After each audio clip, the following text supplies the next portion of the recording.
كل وقت عن كتابك هو أقرأ يسوون مون أوجين إنه أبيه أباه يدلي أنا قلنا ما له أوجين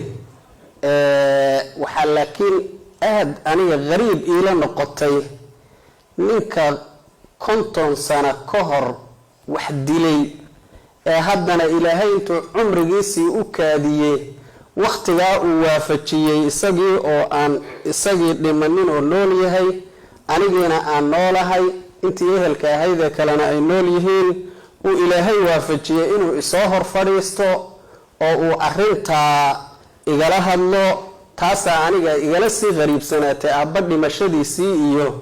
أرنتاس علايس كعيلة الإيمان إيو أهل كي كلام ولا تشتغي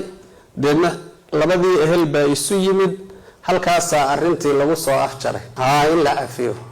كل وقت قرن كرتاي هو وانا الدمر وانا ويل وانا قفكي يدو ماشي وتشوكتي أنا عيال بنكا هين وحلقة أي هاوش دعيسي درين كان نقول بمتشرين مركي دمنا الددوى وين بانسكن نقولي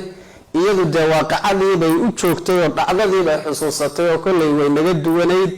haddana waa de qof iimaan laho iimaankiiba xakameeyay sidaasaan go'aanka ku qaadan kulay waqtiga aan de kitaabka u aqrinayay isaguna muuna ogeyn inuu aabihii aabahay dilay aniguna maana ogeyn dadka aan duruusta u aqrinayo buu isaguna ka mid noqday aniguna dadka aan duruusta u aqriyo buu iga mid ahaa maalinka dhaweyd kulanka aan isugu nimid isaga aabihiiba ka waramay oo sababta baraaruga ka qayb qaadatay bay kamid ahayd wuxuu yiri mar aan jigjiga ku qabtay dawro kitaab usulul fiqh oo jam'al jawaami'a oo haddana markii dambe qabri dahare aan ku qabtay dawro kale oo kitaabka irshaadka iyo manhajka iyo dawro fiqhi ah ayuu labadaba wiilku kamid ahaa marka isaga wuxuu yiri anagoo maqaaxi fadhina jigjiga ah oo masjidka Sheekh Cabdisalaam agtiisa ah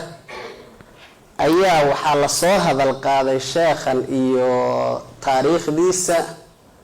xilligaana waa xilligaa ay dawrooyinkaasi socdaan oo wiilkayga uu kamid yahay buu yiri ragga uu wax u aqriyo markii taariikhdiisa la soo hadal qaaday ayaa nin reerkaas oo sheekhan reerkooda ah ayaa wuxuu ku soo daray buu yiri sheekadii oo raggii aan wada fadhinay sheekhan aabihii isagoo laba jir abaa la dilay meel heblaana lagu dilay wax dilayna war looma hayo nin baadeedna taariikhdii sida ku daray buu yiri isaga laga sheekeeyay xilligaas marka aniga qalbigayga ay ku dhacday buu yiri ninka dishay ninkan aabihii buu ahaa dareenkaasi markaas ugu dhashay buu yiri isaga marka sida noogu taabtay rasuulkeena sallallahu alayhi wa sallam isagoo la hadlaya ayuu rabbi subhanahu wa ta'ala wuxuu yiri alam yajidka yatiman fa'awa ووجدك ضالا فهدى ووجدك عائلا فأغنى صدح ذا صفو إسوى الرسول كرب سبحانه وتعالى لها اللي أيو يلي أغون أذيغو أوعى أيو إلهي كسو كوريه أذيغو أون حق ميل أوتشيرو أنقرنينين أيو إلهي حقي كوسو دجيو كفانسيه أذيغو أو عير أهون الدنيا هاي السنين ayuu ilaahay malqabeen ka dhigay